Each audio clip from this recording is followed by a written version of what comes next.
not going to waste dollars just because you insist on EPA lighting taxpayer dollars on fire. The American taxpayers, they put President Trump in office because of people like you. They have Republicans in charge of the House and Senate because of people like you, because you don't care about 99% of this story. You don't want me to go through the list of all the evidence of waste and abuse. No, what I want you to do, in conflicts of interest. What I want you to do, unqualified recipients. You don't care about what I want you to do. President Trump is a populist president.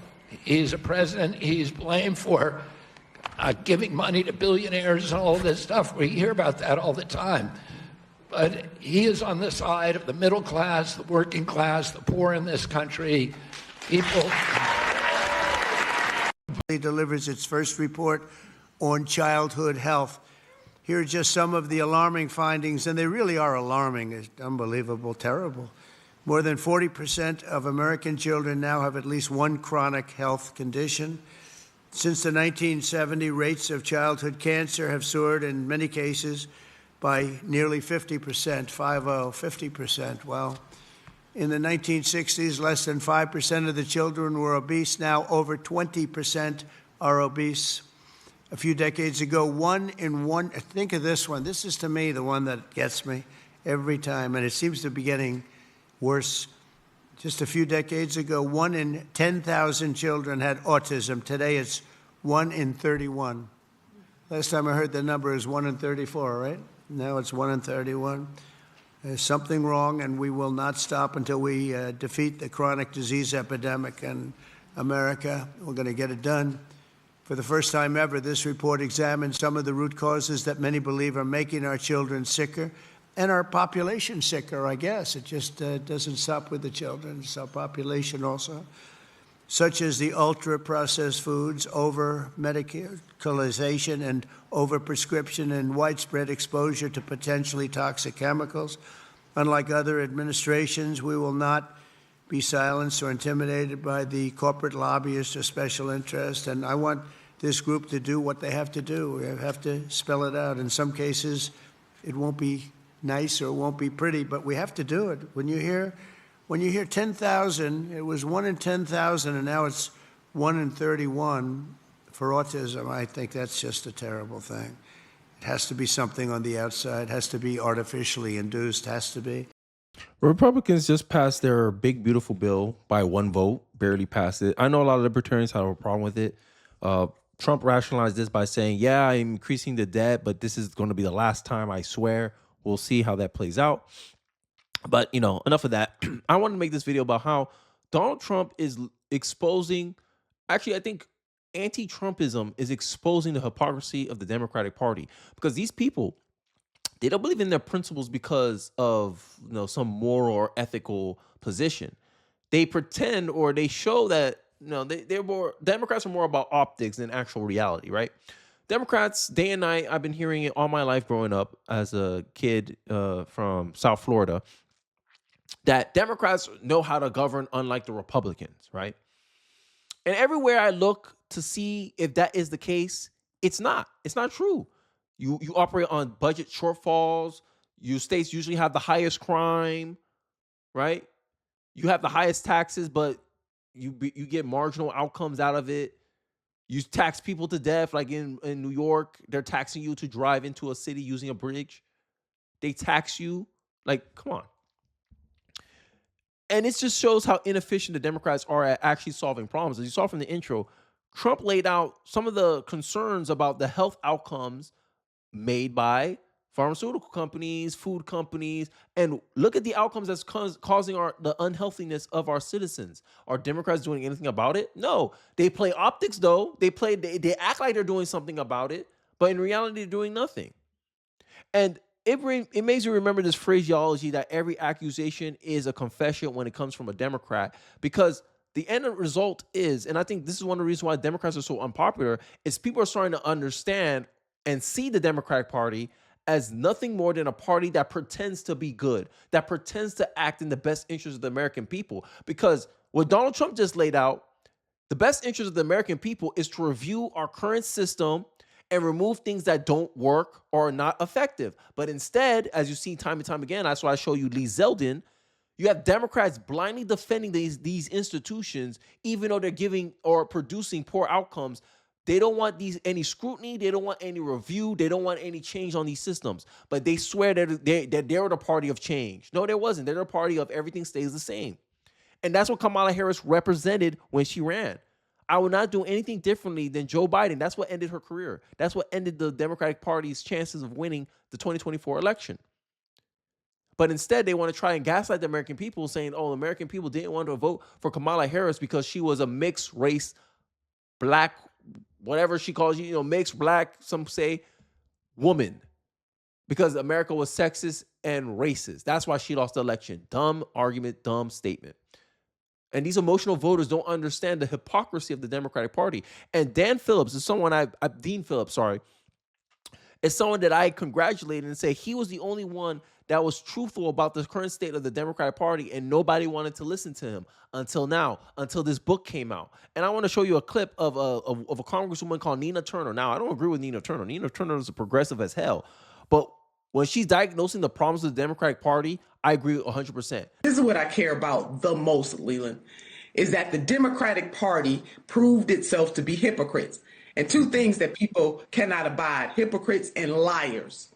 So they wanted to say that President Donald J. Trump was the biggest threat to democracy, when it turns out that the Democratic Party itself was the biggest threat to democracy. Whenever you don't allow for a primary, and you have a congressman right here, right now, who had the courage of his conviction to run, don't forget that Julian Castro, too, when he was running in 2020, said that there was something wrong with President Biden. Now, he's not a medical doctor, but that was his observation. You didn't have to be a doctor. We all saw it. But Leland, but then he was ostracized too. So the Democratic Party, the same things that they claim that Republicans do, they do to Democrats like myself and the congressmen and others. And I don't know if they disappeared Julian Castro. I hope he's okay, because he told the truth on that stage. The biggest mistake that the party made, in my opinion, before we got to this point, was to not allow for a robust primary. And the Democratic Party itself must answer to that. And the same people who got us in this mess are not the ones who can get us out. So as far as I'm concerned, Leader Hakeem Jeffries should go. As far as I'm concerned, Senator Schumer should go. All of these folks should go. They're scared. Clean the house and start all over. They're scared. Well, exactly. And this is the MO of the Democratic Party, the party of hypocrites. No one hates two people don't like, liars and hypocrites. Democrats are both. Oh, Donald Trump is a liar. You're a liar. So that means Donald Trump's a truther. Trump can make claims, like, that's human beings. Human beings can make claims without having unsubstantiated proof. Imagine someone like you talking, have a normal conversation with another person, and a person, everything you say, anything you out of your mouth, they want verifiable proof. Oh, how are you? What's your name? My name is X. Oh, is it really X? Show me your driver's license. That's what the mainstream media is doing to Donald Trump. These are the prime examples of what's wrong with the Democratic Party. I want to show you this segment here. When they're mad that now Donald Trump is playing the same game, and he's holding them accountable. And what does the excuses of the Democratic pundits are? Oh, he's cherry picking what he wants to apply. Weren't you doing the same thing? Like with the document stuff? When you prosecuted Donald Trump, you raided his house in Mar-a-Lago, even though even though Joe Biden broke the law first, technically, Hillary Clinton, y'all cherry picked when you wanted to go against them, but all of a sudden, Trump's holding these people accountable using the same standards they used against him, and now y'all crying foul. No one's above the law unless you're a Democrat. Brow, I always know he has something to say. So we're worried about people in one party and criminally investigating people in another party now? No, that is not what I'm saying. That's good to know. These are enemies. These are people who have been very outspoken against Trump, regardless of political party affiliation. To Ellie, you listen. There's evidence in all three cases. McIver, there's a video. If you went to a facility and put your hands on a federal agent, I mean, you might be in jail right now. Number two, or me too, a regular person. Number two, on Cuomo, pretty strong evidence. There's also been multiple investigations on Cuomo, including by the IG. Number three. On Tish James, I was under the impression that in the state of New York, if you mess up some paperwork, whatever, around some kind of a financial transaction, that was worthy of 34 felonies. And so I'm just saying, all these people have done things. I think they're worthy of investigation. I don't know what's going to happen to it, but they're not being targeted because they're Democrats. They're being targeted because there's lots of evidence. Okay. Exactly. Right? Just the same, playing the same game. Playing the same game. And another part about the Democrats that, I believe should lose them support. Andrew Cuomo here, he's trying to rerun. I think he's trying to be mayor of New York, I believe. Trying to get himself back into the good graces of politics. He's centering his message much like his brother, Chris Cuomo. And you're going to hear him admit something that I've known since I started doing research on politics. That the Democrats ruin a lot of their cities. The Democrats don't know how to manage their cities. They don't know how to manage resources effectively to get a desired outcome. All their stuff is for show. That's all it is. Oh, look, we invested this much money in education. Is your education improving? No. But don't look how good we are. We spend $1 billion in education, even though our education system is still bad. Lighting money on fire, like Lee Zeldin said in the intro. And this has always been Democrats' MO. Throw more money at a problem, like money's going to fix it. Like a lack of resources is the problem. No, it's the execution. It's the process. It's what you put in, what you use the money into, what you invest into. And Andrew Cuomo here is going to admit the quiet part out loud. And that far left is so intense and so active and so strong, you better not get on the wrong side of them, because they will threaten you, and they will threaten you in a primary, and they're very strong in a primary because you have that low turnout, and they are the activists. So it's a paralysis. He's explaining why the Democratic Party are taking the positions, the virtue signaling, and it's true what he says. Like, hey, progressive protesters, they got a lot of time on their hands. They say idle time is the playground of the devil, right? These progressives, I just saw a story of some leftists, designated leftists, killing an Israel ambassador. You already know where it's going to go, right? But the Democrats swear that they wasn't a part of anti-Semitism. I'm just saying, like, end of the day, these people don't live up to their own standards, right? Anytime a black kid gets killed by a white person or a white cop or whatever, racism. A minute a leftist do anything, oh, it's not really a leftist. They always got some excuse. But they pretend they don't participate in political violence. Democrats get mad when people come out and say, I don't understand how a Jewish person can support the Democratic Party when they're silent on messaging that goes directly against them. How can a Jewish person vote Democrat? I'm just saying. And Andrew Cuomo just admitted, yeah, these people got a lot of sway because, they pick their spots. They're always engaged. They're always looking to get mad. They're always looking to get outraged. I never watch videos just to get mad, but it seems like progressives do it for a living. They'll come on conservative videos, get mad, call you all kinds of names. Don't care. I'm still uploading the next day. You ain't going to stop me. Because that's what these progressives do. They're so miserable people, and they just want to spread the misery around. That's why they try to rain on your parade. Do mass dislike campaigns on videos from smaller content creators such as myself. And I'm like, I'm going to keep pushing. Because at the end of the day, I believe every single word that comes out of this mouth. Because I'm thinking in real time. I'm always evaluating. I'm always looking at what is the best possible route for America. And I just express what my thoughts are. And you're mad about that. You're mad that I don't 100% agree with you. And this is what Anna Kasparian, Cenk Yogurt, I always say his name wrong, sorry guys, has always been pointing out about progressives, is that they push more people than they bring in. And then they have the goal to say that Trump, the MAGA is a cult.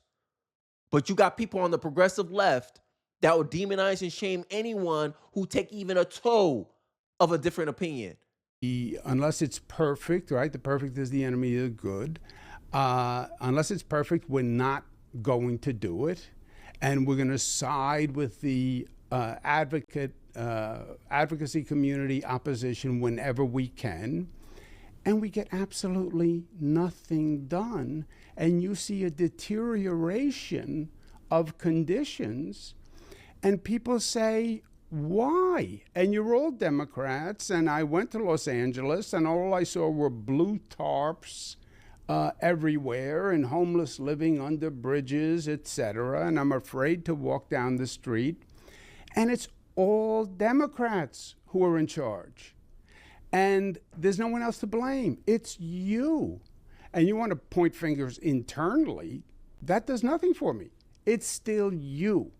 And that's what you have to fix. Hey, Democrats, take heed. Take heed. From someone who some say killed a lot of homeless people, a lot of elderly people. Over 50,000 residents in New York nursing home died due to Andrew Cuomo's COVID-19 policies, reports indicating that the then governor initially undercounted, cover up these deaths by excluding those who died outside of the facility. Jail right now. Craziness. Cuomo's a slick operator. He'll say whatever it takes to claw his way back into power. He's not brave for stating the obvious. He's just desperate, hoping voters forgot he helped create the mess in the first place. Woo!